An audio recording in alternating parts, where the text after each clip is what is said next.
Welcome back to another Disney Lorcana community interview here on the Inkwell Lounge. I'm your host, Chris, aka Questing for Lore, and in this week's episode, I talked with someone who's well known in both the Magic the Gathering and Disney Lorcana community, Zebex. I spent some time getting to know her, her history with Magic and Lorcana, her passion for cosplay, and all about her content creation journey. Sound like fun? Let's get to it. Well, hey Zebex, how's it going? It's going fabulous. How are you? I'm doing pretty good, pretty good. Had some travel related mishaps this week, but I'm happy we're still able to get some time and sit down and talk tonight. Um, so one of the first things that I like to do is kind of get people's, get their background, get their origin story with Lorcana. I know yours actually starts pretty far back, but with Magic. So kind of tell me how you got into that. Like, when did you start playing TCGs? Why Magic? I started playing TCGs back in 2011. My now husband, when we were dating, was very excited about these card games. And our first time really hanging out together, we had played Settlers of Catan. And then he was like, "Oh, well, if you like this, let me show you Dominion. Oh, if you like that, let me show you Magic." And I really enjoyed Magic. He gave me a very fun, powerful deck, Kalia of the Vast, to play. And so I just got kind of hooked on the art and I liked playing and wanted to get better to hold my own against the people at the game store and Nice. eventually started dressing up like the cards, one costume a year. Which then, when Disney Lorcana was announced, it was a real obvious, like, oh, this is Disney, and I could dress up like Disney princesses and other characters. That was instantly appealing to me. And so, yeah, I've been playing Lorcana since the very beginning, too. Nice, nice. And you even went to like the original Gen Con event, right? You even cosplayed there.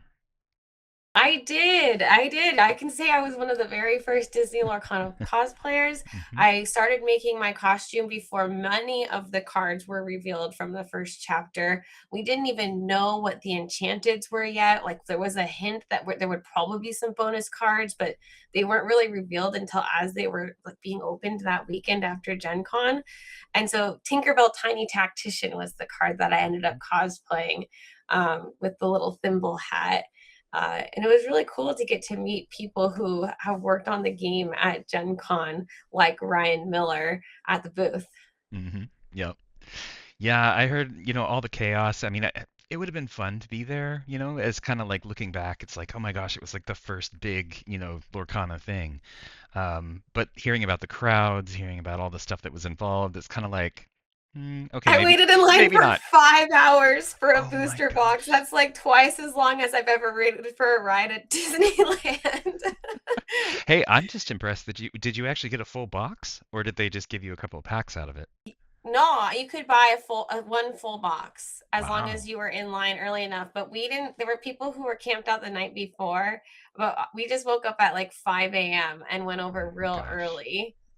And That's Ravensburger was actually pretty cool. This was the second morning after it had been really crazy the first one because we had true dungeon tickets. So I was like, we're not going to get it if we stand in line after the main event opens. right. And so we did it the next day, and Ravensburger had like coffee and hot cocoa and donuts, and we're handing out pins because they felt so bad that people Mhm. were like waiting in line or like they wanted to do something to make it better. So it was like a crazy time to think about. Yeah, I waited in line for 5 hours. That's insane. Yeah. Yeah, I'm glad it sounded like the second day they got a little bit better, more organized about, having the line and everything instead of just the mass of people trying to get in all at the same time, like the first day. But yeah, Yeah. I'm glad that they've improved things. It seems like each time they have, a president set some kind of a conference, it's a little bit better. It's like the DLCs. Everyone is incrementally better than the last one. So Well, yeah, and I think they realized the demand is great for Disney Lorcana. Like, and each set, the production levels seem to be getting better. Like, it's accessible to more people, which is awesome. yep, yep. Yeah, I mean it's Magic has been around for so long, I'm sure they went through similar growing pains when they first came out, because I think Wizards of the Coast was like it was a brand new company, right? It wasn't like a spin-off of another company, was it? I don't. Yeah, I don't think it was like very like they had Dungeons and Dragons too, but that's like a completely different thing. And I feel Yeah. like there weren't very many card games that had taken off in the same way and as early. So, I mean, I remember playing with my older brother's cards as a kid, but not really getting into Magic until my adult life, basically. Hmm. I was probably like, I don't know, 21 or something when I started playing Magic.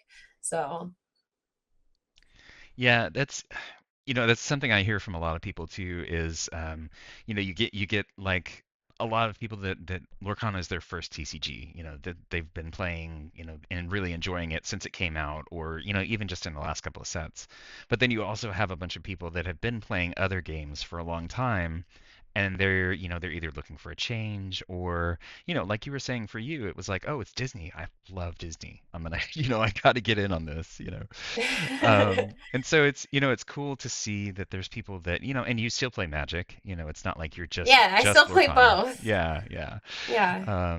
And it's one of those things where it's like, you can approach the game however you want to. You don't necessarily just have to drop one and the other. Now, bank account, that's kind of a little bit of a different thing.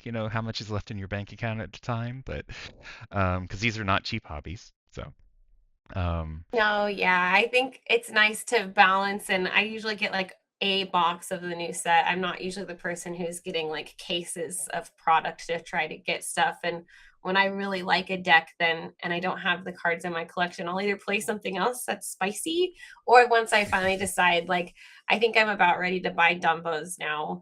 Like, I only need two more to have a full play set. It's like, yeah, I think I could get them now. Would be an okay time to get them. So yeah, it's they like are that. definitely a lot cheaper than they used to be. So it's good. Yeah, so Not I'm super like, cheap, I but really like the card. So, yeah, yeah. So I'm curious, on the cosplay side, is that something that you've always kind of done, or was it like once you started playing Magic and really getting into it, then you decided, hey, I'm gonna make these costumes and and all that.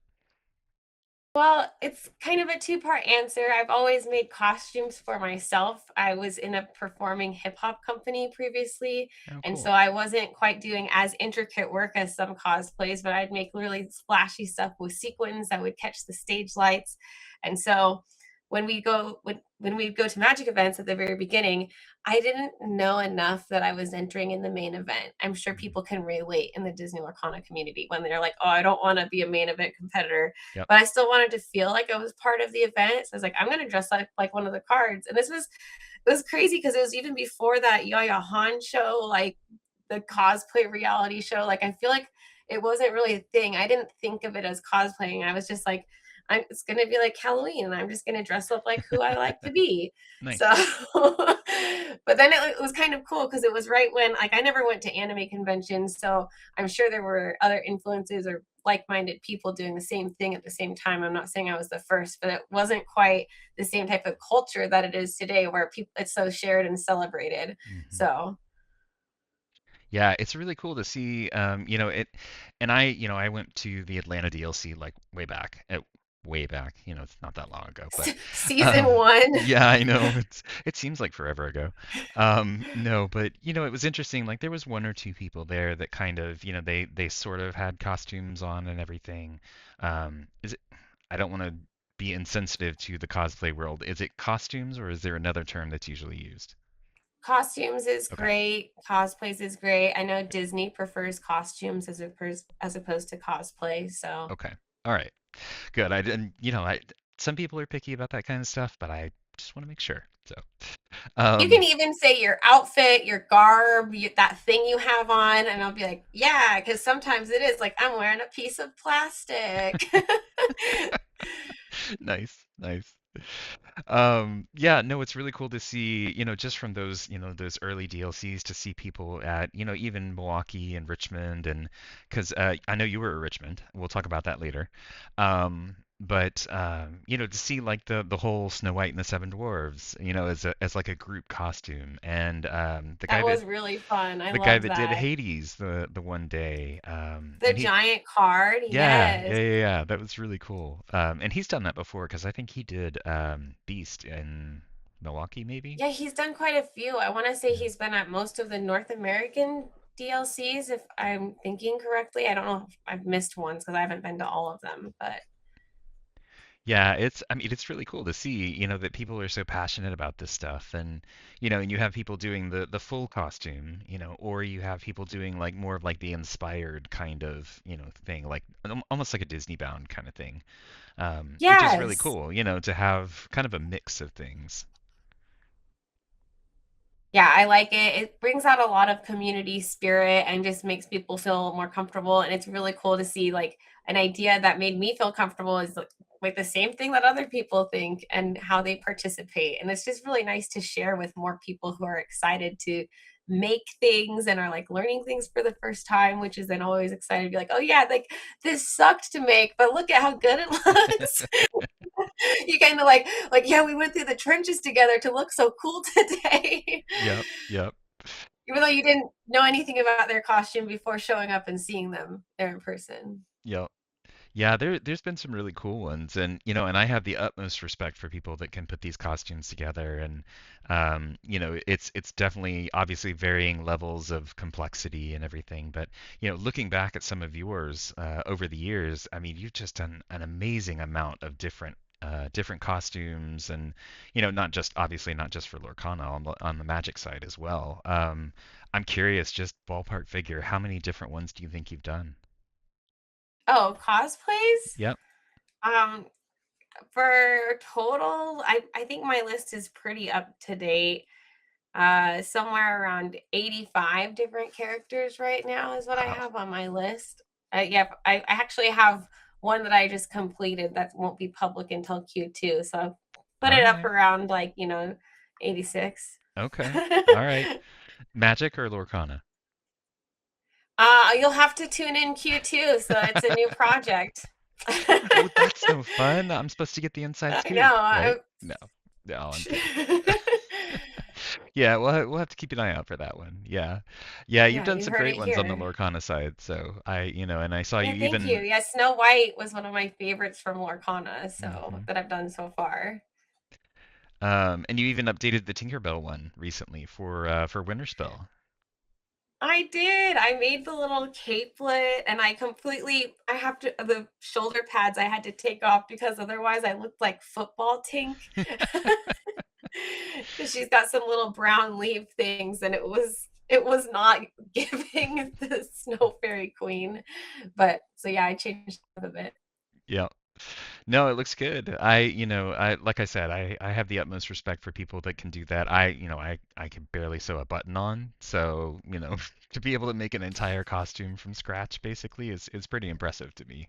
So, Well, in fairness, buttons are one of the more difficult things. It's much easier to just stitch something on. Like buttons are even, I feel like you got to do the machine and you got to go really slow. And it's like, mine usually stay on. I'll say that. that's Usually. good. So, That's good. The internet is so great because I'll always just look up tutorials on stuff anymore. If I'm like, I'm not sure, and then I'll watch a couple people's process of how to do it. And you're like, okay, yeah, I get it now. yep. Yep. Oh my gosh, what did we do before the internet? I mean, how did we know how to do anything if there wasn't a YouTube video around to teach us how to do it, right? Right? Like, I know that my mom taught me how to sew, and like, there's little things like where you used to twist the thread around your finger to pull it off, but like Mm, half the time it wouldn't work for me. And then like I saw one video where you do it with a cross and around the needle instead of your finger, and it works every time. And I'm like, it's not that we didn't know how to do things, and we did get passed down information from our elders, but maybe the way wasn't always the most efficient, or we still learned new skills. But how cool is it? I do think the internet can be a pretty cool thing sometimes if it's yep. used the right way. So Yep. Yeah, definitely. It's definitely, and not just like for the cosplay side of things, you get the like for Lorcana, you have the competitive people, that are walking through the decks and everything, and then you have the people that are, creating introductory content. Or just, there's some people out there that are just sharing like stories, about the game, about themselves, about kind of like what we're doing here, just talking and getting to know people, and talking about current events and everything. It's great to have a medium where we can share that kind of stuff and share it with a community all around the world instead of just our little local bubble. Yeah, it's whether like we're a different level of excitement that we all are sharing, and we just want more that's related to what we like. That's, I don't want to say it's niche, but at the moment it's not as big as Magic. I think it could be definitely one day, and like maybe even faster than we can imagine. But yeah, it's just such a nice, exciting corner of the internet. yeah, yeah. So I'm curious, as a predominantly Magic player, coming into Lorcana the past year, 2 years, I guess. Um, Yes. what was kind of like the perception, or what, yeah, I guess, is the perception on the Magic side of Lorcana and kind of its community, like from an You mean outsider's like what view? Magic players think of Lorcana? Yeah, I'm always I curious. feel like the majority of mainly Magic players I know, like they they don't think anything bad about it, but they're just either, as you mentioned, how financially both card games could be expensive depending Mhm. on how you play. And so I've heard some people like, yeah, I'm just not getting into another card game. Ironically, though, then there's other card games that come out that they see them like buying packs for. That I'm like, well, okay, I guess Disney wasn't the one for you. I feel like we've kind of seen that recently with even Magic's Secret Lair or Universes Beyond, where they're doing all these crossovers with different IPs, whether it's Spider Man, which is ironically a Disney property now, right? Yep. Um, but or different things like, yeah, I got into Magic because Spider Man's my favorite, or absolutely not. I'm not buying the Spider Man set. Yeah. Like it's a really polarizing thing. So I feel like Magic players, they either just don't care, or some Magic players play it. Like I'd say half to 25% of the regular league attendees that I know like have played Magic. And when the Final Fantasy set was coming out last summer, we'd be talking about the Final Fantasy cards at Lorcana League. Yep. So it's not that there's not a crossover either. But I don't know. I accidentally confused a Magic player was talking about Go-Go, and they were talking about the red Go-Go from Final Fantasy, and I was like, Okay. and then someone else said, "Oh, the blue one," because there's a blue one and from Final Fantasy as well. And then I kept thinking, Emerald. There's only the Emerald Go-Go Tomato. Like, done. Like, what There's are they only talking one, right? about? Like, my brain had to Yeah. kind of like Yeah. twist and turn a little bit. So, but yeah, I'll say funny things like that. And I told both people afterwards, like, I was thinking of this card. And they're like, oh, that's funny. I never would have thought of that. But they are kind of Hmm. separate. I don't feel like there's as much crossover. I do have a couple of Magic friends that want to play webcam Lorcana with me. So that's nice. Okay. All right. Because they Progress, don't have right? as much, they don't go out in their area. Some people don't like going to game stores, but they'd be comfortable doing like what we're doing here. Yeah. Yeah. Yeah, that's another thing. Like, I when I first started out, I was doing, online play, and then went to the DLC, went, started going to local stuff. But just being able to play games webcam style is nice. To be able to just sit down, and there used to be a Discord that was really active, and people were, playing games all the time, and um, and it's nice to just kind of like hop on with some random person and say, okay, yeah, let's play, and then you talk to them, get to know them, and that social aspect of the game, is not just limited again to your little bubble of 10 to 12 people or however many is in your area. I say that because my area is relatively small. Some people, the local scene is more of like 30, which is kind of crazy to me, but Yeah, even regardless of the number of players, you get to know kind of what decks people bring. So it's nice when you can mhm. interact with other people and you don't know what deck they might be playing if you've never played with them before. Yep. Yep. So I'm curious, I've heard this from a lot of people lately that as they've gotten more into playing Lorcana and, and into the community in general, they've started like getting more into the Disney side. Like, when cards would come out, like for this last set with Fox and the Hound, a lot of people are like, oh yeah, I remember that movie, but I don't think I've ever seen it. So they go watch it, you know? It's, Tears be a coming. yeah, I mean, right? Oh my gosh. I don't think I could watch that movie more than once a decade or something. It's just, oof, it's rough, but It's a good um, one. I love that movie. it is good. So do you find yourself like engaging more with Disney because of playing the game, or is it still kind of about the same of, yeah, I'll watch a Disney movie every once in a while, or, because you're I pretty, definitely think I engage more with Disney even than I did before. yeah. I think that I've always been a big fan of Disney and like always enjoyed visiting the parks and different characters. And there's a couple of properties that I don't remember seeing, like the Horned King. Um, that whole arc, I don't remember. Like even I kind of vaguely remember Darkwing Duck as a kid, but maybe not. Like maybe reruns because it was like I don't know, just like some of that stuff that's just a tiny bit older than my age group. Where like the Goofy movie hit really hard for me. Like Hmm. that was childhood coming back. Like a leaning tower of cheese. Like I would go Yep. around and be obnoxious and say that line. Like first, second grade ish, just when Hmm. kids are at that kind of obnoxious, we'll just repeat that line they heard over and over again. Um, so yeah, I definitely have enjoyed watching some of the properties, even like the Great Mouse Detective. I don't remember that movie because I watched it recently because I was like, I need to get to know these characters, and I was like, oh, I don't remember that one. So it's kind of fun. Yeah, it's interesting. You get some of these characters and in all honesty, there are a few that have come out in different sets that I've been like, wait, what is this character from? It's like, this little obscure character in, like in one scene of The Great Mouse Detective, and they made a card for it. And it's like, okay, it's a character, sure, but but yeah, Yeah. there's definitely some little, kind of hidden deep cuts in some of the recent sets. It's nice. If you're a fan of it, it's great that they put it in there. Or if like I wasn't into Winnie the Pooh that much, so all of the different like slushy and heffalumps and woozly Hmm. characters, I'm always like, wait, what's that from a little bit Yeah, yeah, to like click my mind. Or I'm like, is it an alien from Stitch? Lilo and Stitch? No. They could be close though. Or yeah, like could be. Space Cows. Isn't Space Cows a Darkwing Duck Hmm. character? Yep. Where you think that could be an alien? Yeah, yeah, And technicalities. yep.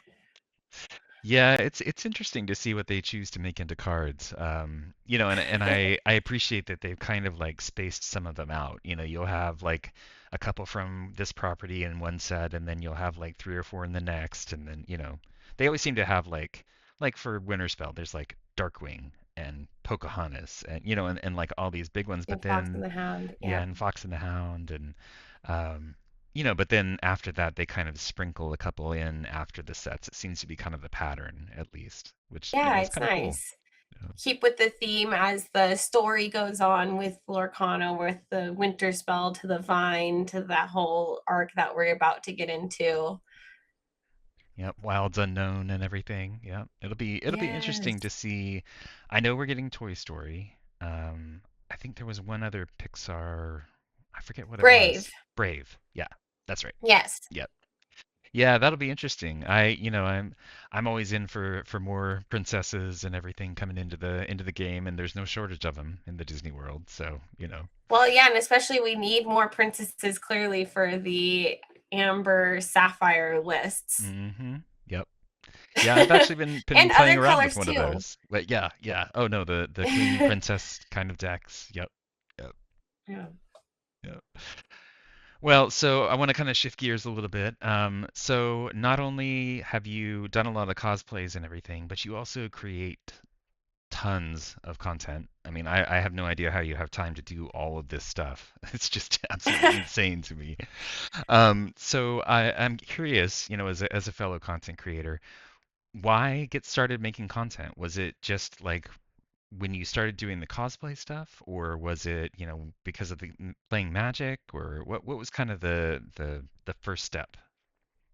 Well, I definitely the cosplay thing was definitely a big proponent of it. I was kind of casually posting. Had a friend who used to post a lot of her yoga content on an account, so I kind of was like, "Oh, I thought I could do this, but with cosplay." And so I was kind of just casually posting here and there. And there's the flavor text on cards. I knew a couple people who wrote flavor text for Magic cards, and I was Oh, like, cool. I want to do that one day. So I would post little blurbs on Twitter or creative writing thoughts that would be engaging. So I did a little bit of stuff, but so lightly. And then at one event in 2017 or 2018, actually, when I did Jaya Ballard, a kind of cat suit Magic card, Hmm. uh, I had two different friends that approached me who do not know each other and said, your cosplay is so great.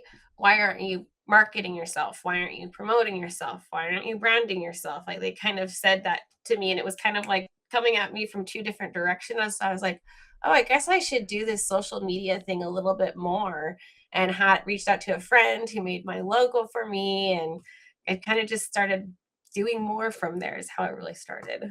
Nice, nice. It's like Yeah. fate was like, oh hey, I'm just gonna like slap you across the face from both sides and just, FYI, this is kind of the direction you need to be going, right? Yeah, well, and the reason I know it was in 2018 is because the one of the friends, I was like, "Oh yeah, I post," and they were like, "The last time you posted on Twitter was September of 2017," and I was like, "Oh, I mean, like I post sometimes. Like it had been It months." counts. There is a post at least, in the last, Yeah, so then I was like, 5 years. "Okay, up the game a little bit more." Yep, yep. So now you post do you post primarily on your Instagram now? It seems like that's where I most things end up. I post on Instagram and TikTok and YouTube, Okay. and Blue Sky and Twitter and Threads are the main places. And Facebook is where you can find all of my stuff. Okay. Okay. So and you I stream once a month on Twitch at least, yeah, I was but gonna not say, yeah. weekly. Yeah, yeah. Like I said, absolutely crazy. I don't understand. I mean, I do this once a week and that's about enough for me. So, but yeah, and now you even do because well, okay, so you did the Play Lorcana podcast. Is that still Yes. going? Is it or is it kind of Yes, so the okay? Play Lorcana podcast, we have our own YouTube channel now where we moved up from originally we were doing episodes everywhere from once to twice a month, and we are officially weekly and have been Nice. weekly since the beginning of the year in February or last week of January when we started our account. And half of our episodes are talking ahead videos like this here where we just chat about news or upcoming stuff, and then our other videos are playing videos where we either Mhm. do sealed or constructed, getting ready for store championships, that kind of thing where we get in and actually play some games against each other. Nice, nice. And that's you and Hobbyist Novice. I talked to That's him correct. Yeah. a couple Hobbyist of Novice episodes ago, approached so me and asked if I wanted to do a podcast. And it had been a few months since Lorcana Academy had stopped making content mhm. for Lorcana. They are focusing a little bit more on Magic these days. And I just couldn't give up creating Lorcana content completely. So I was so excited that Hobbyist Novice wanted to collaborate. And our schedules work out pretty well. And it's kind of nice because he has more of a family guy with a different background, and I come Mhm. from a more competitive TCG background. Like, and he enjoys collecting a lot more than I do, I'd say. And I'm definitely like, I don't know, thinking about all of the new decks that I can build. Not that he doesn't too, but like it's nice. We've got a balance, I feel like, of an interesting relationship there that, just works together. So Nice, nice. Yeah, it's always cool when you find that person that it just kind of clicks with, to be able to have those good conversations and just like you're sitting down with a friend, it doesn't feel yeah. forced, it's just kind of casual and and I know there's a lot of people that, enjoy both of those kind of things. They like like you said, the talking head kind of thing where you're sitting and talking about different topics, but then there's like a whole separate kind of group that just like the gameplay videos. Which is really cool, that there's so much variety even inside the same channel. To have people be able Thank to come you. and consume the content how they want and y'all are providing that, and it's great. I've watched a couple episodes recently, or well, listened to them. I usually end up, having Yeah. them on in the background for, just kind of Listening is listening. great Yeah. too. Yeah. Well, I mean, you announce pretty much everything that you play, and we're reading off the cards to each other over webcam, so it's pretty easy to listen to. Um, yeah, and it's just fun. to get to share our sides of playing. I Hmm. wouldn't say we're pro level players, but that's not what we're trying to be. We're just show how fun the game is for us and how you can go to competitive events if you want to, but also just building themed things as well. It's nice. Yep. Yep. And y'all actually got to meet in person recently. Was it Richmond or was it after that? Yeah, Richmond, Yeah. Virginia was the first time we ever met in person, which was neat. Uh, I was, of course, was broadcasting, and Hobbyist Novice was competing in the main event. So our time, we just happened to catch each other on Friday morning one time, and that was kind of it. But it worked out, and so we hope to connect again at one of the future events in North America. Do maybe like a live show or something to Yeah. in person. There you go. So I think, that's one of the things that would be nice for Ravensburger to consider for some of the future events is like an area where people, content creators can get together and, do live broadcasts or just get together and be able to record stuff outside of the giant crowd noise and everything that's happening in the main area. I think even just providing a room for that would be really cool, but yeah. I think that's a great idea, Chris. If they could provide an extra room, some backdrops, the excitement of people to be like, yeah, I'm here at the event and I just wanted to take a moment to step off the floor and talk with this person. Or even I Hmm. know at Magic Cons, they've been having areas that creators do have to sign up in advance with the host, usually wizards, of course, but then they have a top down setup where then you just plug in your equipment and it's like Oh, it'd nice. be so cool if we could have other content creators. I know they're probably mostly focusing on the main event, and it does look like in the recent Ghent event they had more of a family center with more Hmm. activities. So I feel like the more we talk about this, and if people are listening, maybe we could have that in Disney Lorcana too. Maybe. I mean, it's kind of a natural progression, right? To be able to have Yeah. that and honestly, I think as the community grows and I mean, honestly, within like the last year, because I've been doing this for a while, just the sheer volume of Lorcana content that comes out these days is just absolutely insane. Like, I feel like I can't keep up. I want to consume everything and like listen to all the podcasts and watch all the videos, but there's just too much, which I guess is a good It's a problem good to have. problem to have. Yeah, Yeah, and yeah. I think there's still room for a lot more creators for anybody who might be listening to this thing thinking, I might want to make something. I mean, I think that's just that shared excitement we were talking about earlier that Hmm. you'll always find someone who maybe then you connect with more on a different level. Or I love finding people who speak different languages, whether I understand parts of it or I don't, I understand the card that they're talking about or the character that they're portraying, things like that. Yep, yep. So, if you had one piece of advice to give to someone who did want to get into creating content, what would that be? I would say start now because you don't know how you want to change or improve your content until you do something. And then you can look at it and be like, oh, I didn't put my name anywhere on that, or I wanted the picture to be bigger. You don't know until you like kind of do it and step away. And Hmm. then, yeah, that's just do it now. And you don't like do it now means also you don't need to go out and buy anything. If you've got a phone, you've got all you need to record it. That's what I do most of my content on. So Yeah, it's just honestly that is definitely one of the biggest things. And it seems like almost every time I ask that question to people, that's the answer. It's like just get started, just do it. To steal a famous slogan. It's scary to put yourself out there, to take that first step and be like, well, what if it's not good enough? What if people don't like it? And getting over that hurdle is huge. And you have yeah, and to. maybe if you do it and you're like, I don't want to do that, then you know how that feels then. Maybe if you didn't know before, or you do it and you're like, that wasn't so bad. I could post a card that I like again and share something about it. That's great.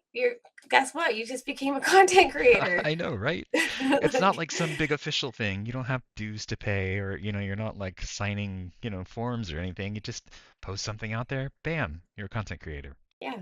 Yeah. Yeah, exactly. Pretty much. I mean, we all, whether you're a small creator or a large creator, 10 years or one day, we're all out here sharing our passions. Well, and everybody starts somewhere, right? You know, Yeah. it's always interesting to look back at, some of the original content. I think, as doing this show, one of the things I do is I do some research beforehand, and it's always interesting to me to go back and look at the very first videos and the very earliest things that people create and compare it to, the kind of stuff that they make these days. How do you think your content has kind of evolved over time?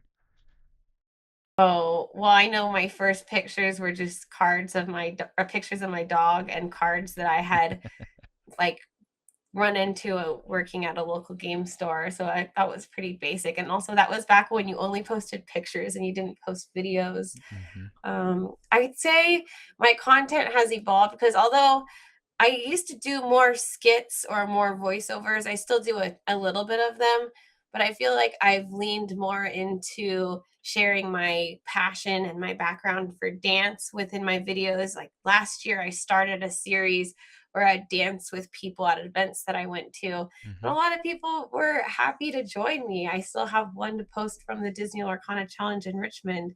And so I feel like for a long time in the beginning, I didn't post that side. I felt like a more girly side because it is a more male dominated game. Hmm. Magic and even Disney Lorcana, I would say, are maybe more male who shows up to the competitive events at least. But Yeah. sometimes what you see, it might not be true. I don't have the data on it.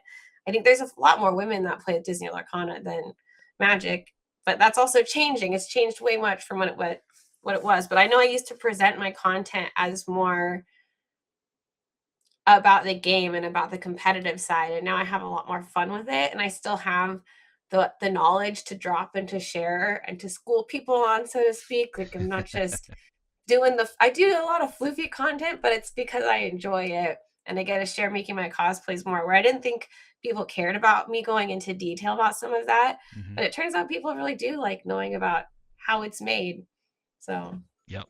Yeah, definitely. And and I'm sure there's a lot of people that are out there, just getting started on that side too with with the whole cosplay aspect that they're like, I really like the end result over here and you sharing kind of the process and the how-to and everything is exactly what they're looking for. So I have no doubt that, yeah. the multiple kinds of content is appealing to lots of different kinds of people. So, Yeah, so it's definitely different than it was. I stopped just doing stuff for the masses and started doing more things that are for myself or my take on things. yeah. Well, and I mean, honestly, that's the kind of stuff like, and I think a lot of people, we were saying just getting started, a lot of people, they try to like overthink about what they want to do. Like they look at other creators and they're like, oh, there's so many Lorcana creators that do, gameplay videos or they do like in-depth deck reviews kind of thing. And so they think, oh, well, that's what's popular, so I have to do that. And there's a lot of people that try and they get burnt out because that's not what they're passionate about. It's like you talking about, in integrating more of the dance side and everything, finding that rhythm, finding that passion, I think is such a huge piece of creating any kind of content. You really have to have the passion and enjoyment for things. Yeah, if you don't like doing it, you will definitely burn out. And I don't feel like I've ever had, I feel like I've kind of been constant the past forever since I started, but it's because I've always had something I've been interested in, or I'm not just doing things because they're popular. And that's kind of the fun thing to try out is you might have an idea that's popular, but just doing it a different way. Or you Hmm. might have an idea that you've never seen anybody do before, and that could be really cool too that people might enjoy. So Yep. Yeah, it's crazy. I mean, the things that like really take off and really get popular, it feels so random, honestly. It's oh, like, yeah. you post something that I forget who it was. There was somebody, it might have been Enchanted Kim or somebody the other day was talking about something that they worked like hours and hours on, and they posted it and it got nothing. And then they posted something that took like, 2 minutes to put together and it just took off like crazy. It's just it's so weird to me to realize, that sometimes it's not about the level of work. Sometimes it's just how like the algorithms work and what catches people's eye and it's really cool to think, that basically anything you create could be that thing. Well, and I mean, anytime that you post something that you think is good and should have done better, there you know, I definitely would say don't be afraid to try reposting it at least one time in the future, see if it does any better. Because sometimes you're just posting on the wrong day. Like maybe it was Valentine's Day and you didn't realize that everybody wasn't checking their phone or like whatever it is. There was a big news day, so people weren't looking at social media or whatever happens. It's like it's crazy how you can repost the same video because it's still relevant information or it's still funny. It Hmm. does better than the first time. And it's like, okay, I didn't think it was that bad of a video. I wouldn't do it like a ton of times because there's now like duplicate stuff that you can get out there on different platforms will say you're like copyright infringing. But Wow. um, and doing it one time isn't so annoying, but if you post, I do see sometimes people that repost the same. I'm like, well, okay, you don't need to do that many times. Yeah, yeah. It's like, okay, this Usually is those are the like fifth spam accounts, not time. It's Disney like, Lorcana yeah, accounts. But I'm like, okay, like I watched one video and I wasn't trying to get sucked into the same video again. yeah, yeah. Yeah, that's interesting. I don't think in all the people I've talked to, they've brought up that kind of point of, outside influences on this. It's really easy to get focused in on, oh, well, the video, like the thumbnail on YouTube wasn't good enough, so it wasn't attracting enough Mhm. attention, Yeah. or it wasn't the right content and I didn't, tag it correctly. That kind of stuff is really easy to focus on. But to think about, oh, yeah, I'm posting it on a day where something major is happening in the rest of the world, maybe that's why it's not doing really well. It may be like the entire, its site of Instagram is not doing as well, versus just my Oh post. yeah, I've So, definitely, because if you're posting every day, you'll be like, "Is Instagram having an outage right now?" And yeah. then you'll check and you're like, "Oh, actually, Meta." Like a couple months ago, when all of Meta was down, it was like, Hmm. "Oh, that's why nothing happened." Like, okay, I'm not even going to try posting anything the rest of today, and Yeah. repost that one literally as soon as it's working again. Because okay, nothing was the algorithm wasn't algorithming. Yeah. Yeah, exactly. Yeah. Yeah. Yeah, Yeah, no, it's it's important to think about those things. And you can even like then find like, oh, what day was Snow White released on in this year? And then you can be like, I'm posting because it's Snow White's there you go. 67th birthday. Or, you can think about things like Mario Day just happened. So Yep. I posted Princess Peach. So I do think you gotta think about the outside factors, especially if there's something that is exciting that it just makes sense with Disney Lorcana. It's something that I'm not thinking about, like do it, share that, that's kinda cool. Like, Yep. I just made a video about spring break and what magic girls I'd take on it that are non-existent people, they're on their artwork. Yeah. Yeah. So, Nice, nice. So I'm curious, like, do you like sit down and think of things that you want to create, like the different topics and videos and stuff, or is it just kind of like a spur of the moment, hey, I'm gonna make a video about this, or a post or oh, whatever it is? I definitely don't, like, sit down and think, "What's my content going to be?" But I'll get ideas at very random times, Hmm. and so I have a notepad in my phone where I'll note stuff down, and I've seen it be a really good habit. I've seen people carry physical notebooks, and writers or rappers or poets, they'll just always have a notebook on them. And I think having a digital tool that's can be the same function is really nice because then when I'm like, okay, what do I want to post today? Like I'd been thinking about different spring break things or different, did a whole Fox and the Hound thing that I think Mm. I don't remember if I posted it yet. I might post it tomorrow or something. But like things like that I'm like, "Oh, yeah, I've been thinking about this," or like a spoof on something, or just something that I wanna share that I thought, or and when I play at League, something that happened with a card in the game where I think that was really interesting that, I lost or I won because this happened, which you wouldn't just think about, that kinda happened in game, and you're like, "Well, with this Right. scenario, then you get to talk about those things in different ways." So I don't the ideas come to me. If there's no intention behind it, and that's part of the reason why my content just includes everything because I just think it's exciting to think about the cards and the art in unique ways. Yep. Yep. No, that's cool. That's cool. So you do both short form and long form, kind of different topics though. I mean, I guess with the Play Lorcana podcast, it's a little bit kind of a different thing. Um, do you prefer doing more short form, kind of spontaneous kind of things, or do you like longer form, or do you like them for different reasons? I like doing the short form content better. I Yeah. think I like it because I get more. instant gratification from Yeah. views and comments. And for me, shorts are easier to create. I When I do long form videos, I get into an editing hole and I Mm, will spend way more time than I need to editing a video. And I don't know if it adds that much more to audience retention based off of people who are already coming.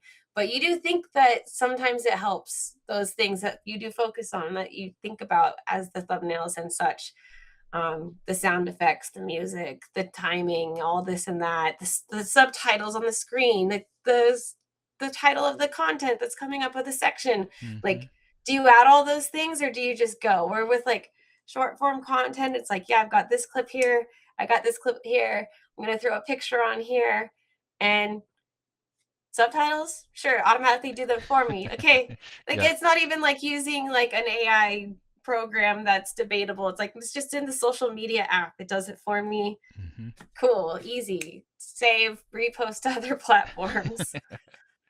Yep, yep. No, I get it. I do this show, and and so I've leaned more into the long form content side. But lately, I like when the new year came around, I did the New Year's resolutions kind of thing, and one of them was to get more into the short form content. It's a little bit of a struggle for me because I'm not as like spontaneous and just come up with stuff randomly. And so it's kind of a different animal. It takes a different kind of perspective than a long form, sit down, talk it out kind of content. But so Well, and yeah, you do the long form so well. I feel like you are so well researched, and before even me coming on, you presented me with a nice list of things and asked if it was okay if we would talk about. Not everybody who I've sat down with in the past does that. Sometimes you're like, "Oh, wasn't expecting that to come up," or whatever. Like, not never anything bad, yeah, but it's just nice that I can tell that how prepared you are. And sometimes doing that type of research and legwork beforehand, which I think does add to the quality of a long form piece of content. It's like, yeah, that type of thinking is not my favorite, of having to go through all that prep. It's not that I yeah, haven't done it, but then I just start layering on so many things. So it is impressive to see how people prepare as well. yeah, yeah. Yeah, I've really enjoyed doing this, and just to be able to get to sit down. I think your episode. What are you? 73. So I have talked to a lot Yeah. of people. And so, it's really cool to just be able to just sit down and, have conversations and get to know people and, and selfishly, this is the kind of stuff that I always want to know about folks. It's one thing to know how they are as a player and know, kind of their record and what they like and everything on that side. But to like get to know them as a person is really fun for me, to actually get that background. So yeah, that's why I prepare. So I can actually, Love it. ask good questions and everything. So, It's nice. well, thank you. Yeah. So we've mentioned it a couple of times. I do want to talk a little bit about Richmond.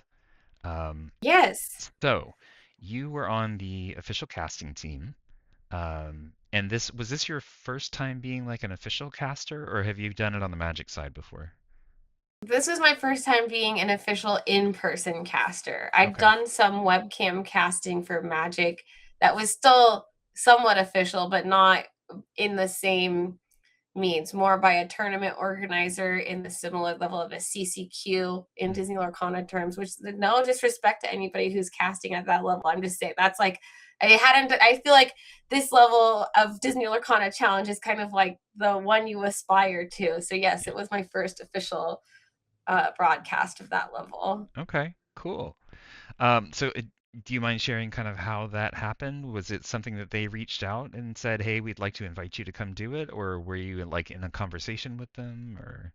Yeah, they reached out to me to be one of the broadcasters, and it was something that I had talked about a lot in the past of being very interested in doing. So I made sure that that was a continued theme of some of my conversations whenever it came up and there was an opportunity to say so. And I was given the opportunity. And I really love a quote that preparation plus opportunity equals success. And I felt really prepared and felt like it was a really great showing for myself. And I had a really enjoyable time being a broadcaster. Nice. Yeah, you did a great job. I think you really Oh, added a little something to the broadcast team, and it's always thank nice when you. they have people, especially people that are knowledgeable about just TCGs in general, so they can kind of have, even if it's not specifically Lorcana, to have that kind of background and understanding of, okay, yeah, this is what the game is supposed to run like. This is how, the strategy for this certain move and or a certain, play and everything to have that knowledge already built in, so it's not somebody that's new to it and may not quite understand the strategy. You bring that kind of with you to the team, which was really cool to see. Thank you. Yeah, Yes, I hope that came across that I know what I'm talking about. I knew all the yeah, cards. I may not play all of the tier 1 decks, but I know how most of them operate and what cards to be expecting, and it was fun finding a balance with each different caster. Some of them like to lay in more jokes, some of them like to go on more about some technical stuff. And there was such a nice balance with everybody who I cast with as well, which was a very nice experience. It was very comfortable, just very welcoming. I felt like I belonged there, so I do hope that I get to do nice, it again in the future. nice. Yeah, it's really cool to see them. Like I said, it's interesting to see them bring in different people and have different perspectives from folks. And was there I one? love that they're building a bigger team. Yes, yeah, definitely. I mean, no offense to the original group and everything, but to be able to have, a variety, there are definitely some folks that are, they're the standards, right? But to have some fresh faces, to, some different perspectives, and just to kind of keep it, keep the momentum building, especially because, as time goes on, there's only going to be more events, I mean, fingers crossed, Yes. we dropped in events Yes, this I time, think so. but, I think the showings, the turnout has been good at all of these events. They just hosted their largest event, so mhm. let's keep ramping up the numbers. Yeah, I mean, right?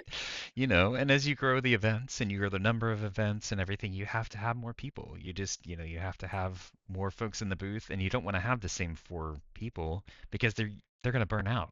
If they're going to events constantly and doing the commentating and everything, then some people are built that way, right? They can do that kind of stuff, but not everybody. So I'm glad they're Yeah. kind of, mixing it up a little bit. So. Yes, I hope to see them continue to do this strategy in the future.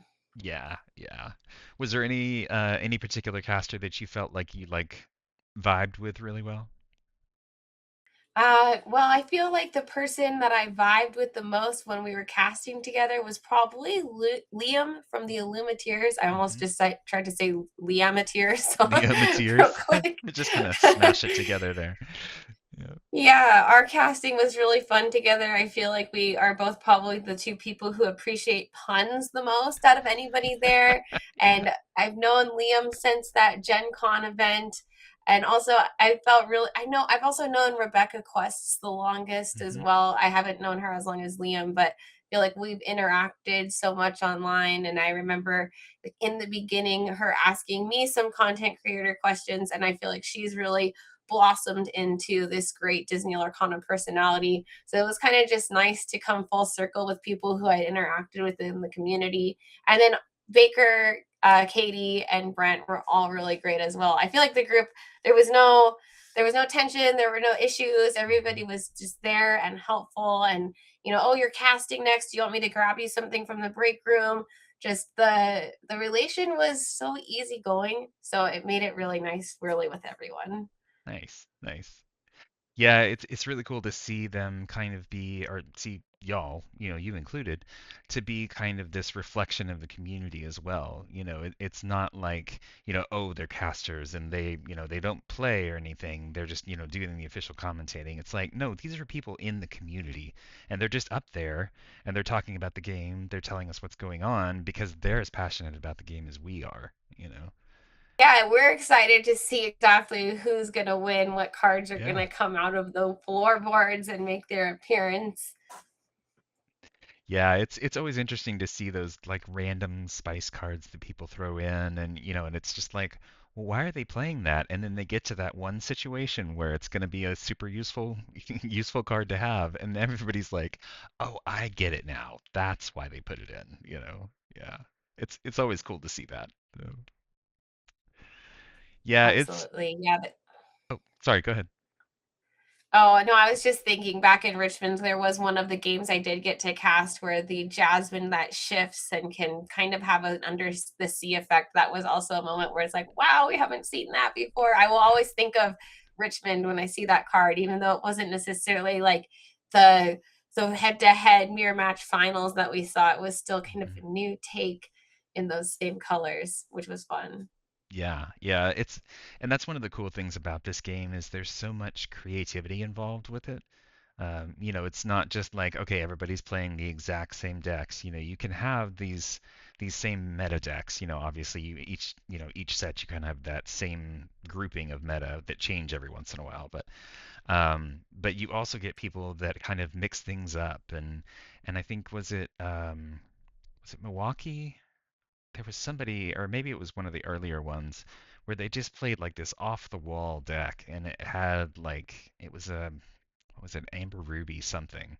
It might have been pre-rotation with the Simba or something like that, but it was Okay. just like this random deck, and they did really well with it. And people were like looking at the list, they were like, "How does this even work?" It's like I don't It's understand. fun. But yeah, The and color combinations are so open, and even though there has been a dominant dogs deck, it's not to say that there weren't other decks that made it in the top 16, top 32, top 64. Like there's still the new cards are adding so much to it Mhm. every season when we get new stuff, and we'll have rotation coming up soon in a few months. I mean, it's far away now if you're getting into it. It's not like tomorrow or anything. But also, if you're sick of some of these decks, it's not that far away either. It's less than like half a year, basically, Yep, right? yep. So it's Yeah, like it's it's cool. There's room for if you want to play your favorite card and have it be good. There's still a chance, even if it's not the best right now. yeah. Well, and that's the cool thing about it, with the rotation and everything. Well, and Infinity, I mean, you if you have a card that you really love, yeah, sure, you can play it. You can keep playing it all you want. Um, Yeah. but it does help kind of keep the game fresh with rotation. You knock out some of those cards, the standbys that have really, with the newer cards, have gotten just too much, too overpowered. I think that's kind of where Dogs is right now. It's just got too many tools, too much oomph, I guess, behind it to be able to have many other decks keep up with it. Um, but yeah, I'll be interested to see kind of what happens when things do start rotating, and really, honestly, even just what comes with the next set. It's always cool to see what kind of little twists and interesting, if it's a new keyword or, a new card type sometimes, like when we got locations way back, it's like, wait, Yes, what are even the locations? boost mechanic in Yeah. Whispers in the Well, putting cards under other cards. hmm Yep.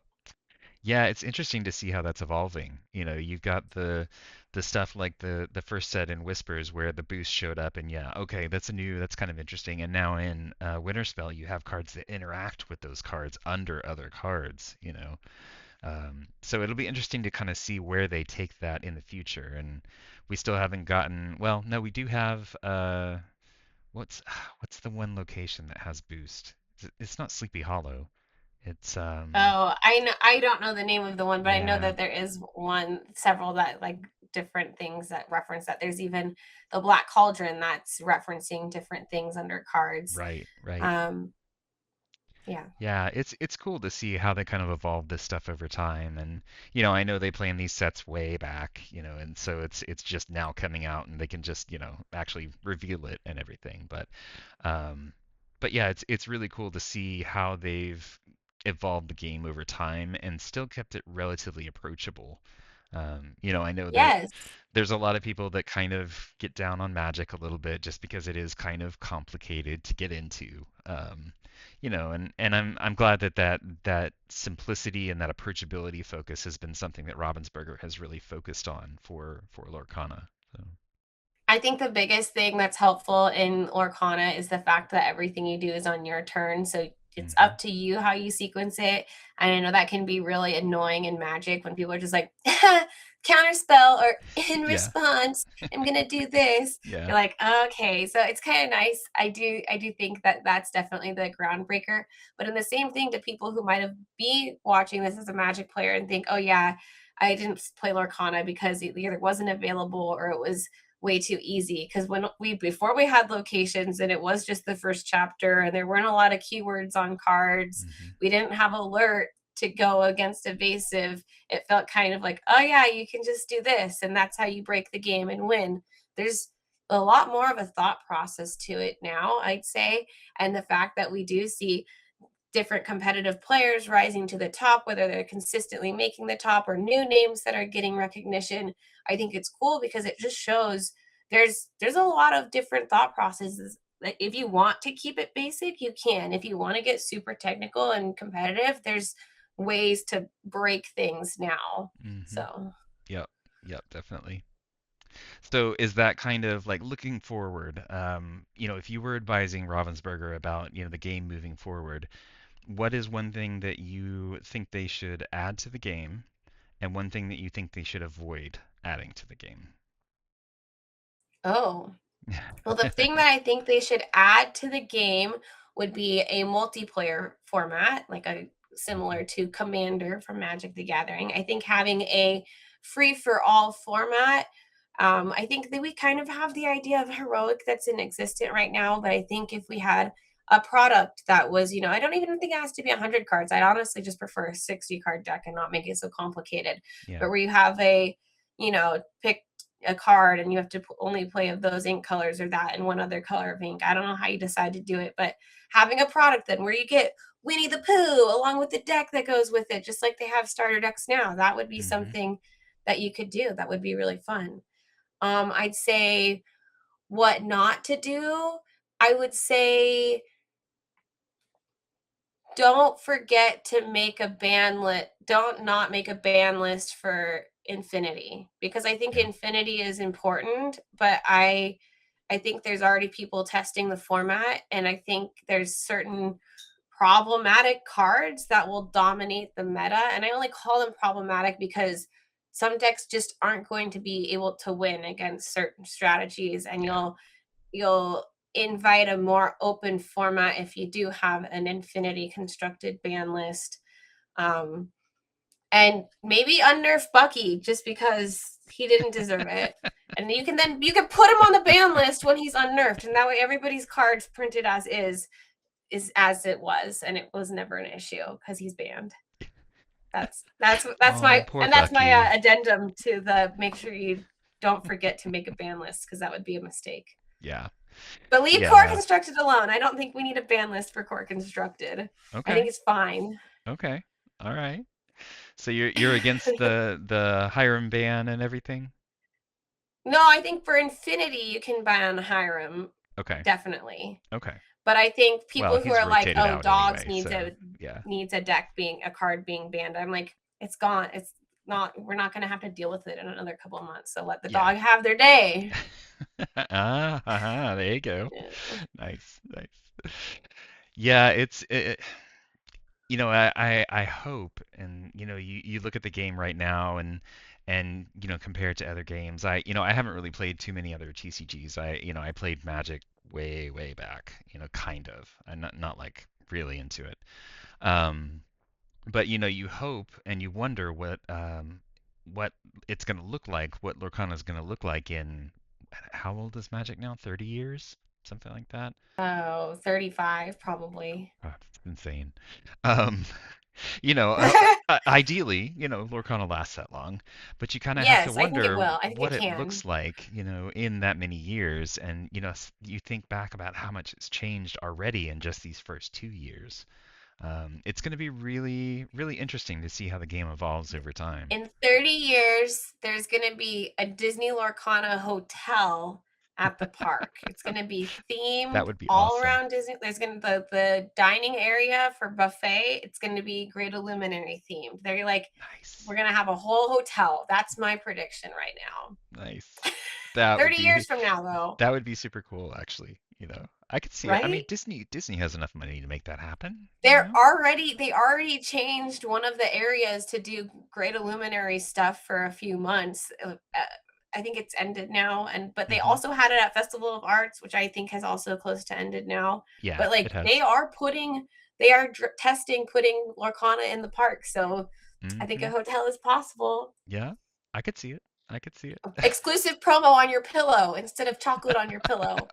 Hey, they're already doing that with the cruises. They had the cruise promos Oh, and everything. So yeah, see, step in the right I direction, you know. yeah. Yep, yep. Well, cool. Well, hey, Z-Bex, I've had a great time getting to talk with you. I really appreciate you taking the time to sit down with me tonight. It's been great to kind of get to know you and get to know your background and, all this great stuff.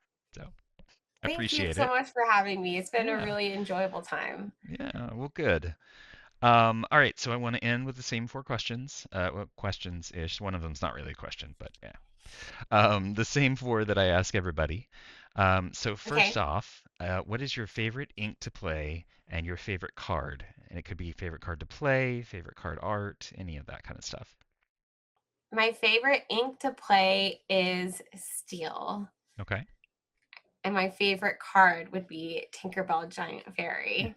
A I classic. just Yeah. really like damage effects, and she's been really strong. And the fact she's still legal and core constructed, maybe Mhm. not positioned competitively, but she's still my girl. It's still a great card. I mean, honestly, it just there's certain cards that are just kind of those classic core, and she is definitely one of them that, it seems like every couple of metas comes back around and she just slots into that deck just perfectly, just because of her Yeah, ability. So, gotta watch out. Can't just be running the 1/1s. yeah, yeah, I know, right? All right. Next question. Favorite Disney movie and why?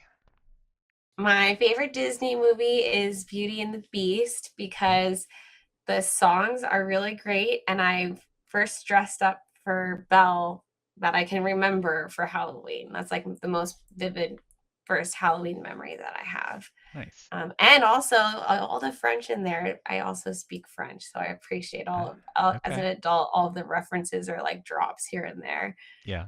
Yeah. Cool. Cool. Very cool. Okay. Give a shout out to your favorite LGS or LGSs. Yeah, I'd love to shout out Addictive Behaviors in Eugene, Oregon. It's my Why? family's local game store.